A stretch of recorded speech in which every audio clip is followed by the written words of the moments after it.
Hi, I'm Rebecca, and this is my running story. When I first started running, it was in 2004, and I was finishing up my last semester in college, and my brother gave me a call and said that he was running the Chicago Marathon. And I was like, whoa, that's amazing. Like, I can't believe anybody would ever run a super long distance like that. And so he inspired me to go out on my first run, and I ran 2 miles, and my lungs were burning, fire hot red, and I had never experienced that type of burn in my lungs ever before. And I kept going, and when I finished, I was like, wow, this feels really good. Like, I just felt like, I feel like when I go on a bike ride for 2 or 3 hours, and I did it in a fraction of the time. And so I continued to run every day for 2 weeks. And after the 2 weeks, I thought, if my brother can run a marathon every single day, then I can run another mile for the next 2 weeks. And so I continued to run every single day, but I increased my mileage, and I did that every 2 weeks. And finally, I got to 10 or 12 miles, and I was super stoked. I was like, wow, like, I'm really proud of myself.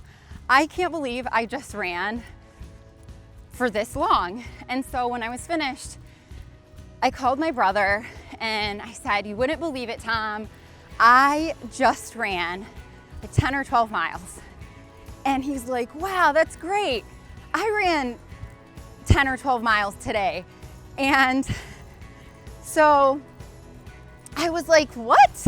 Like, aren't you running a marathon every single day to train for your race? And he just laughed and said, Beck, that is the dumbest thing I have ever heard. And so he had to school me on what training for a marathon was kind of like, and then said, because you are at the same training pace that we are, training distance, why don't you come and run Chicago with me? And I thought it was an absurdly ridiculous idea, and it sounded awful. And I was like, well, I'll think about it. And so then we said our goodbyes. I got off the phone, and 1 or 2 minutes later, I thought about it and called my brother back and said I'm in. And later that fall, we ran the Chicago Marathon together.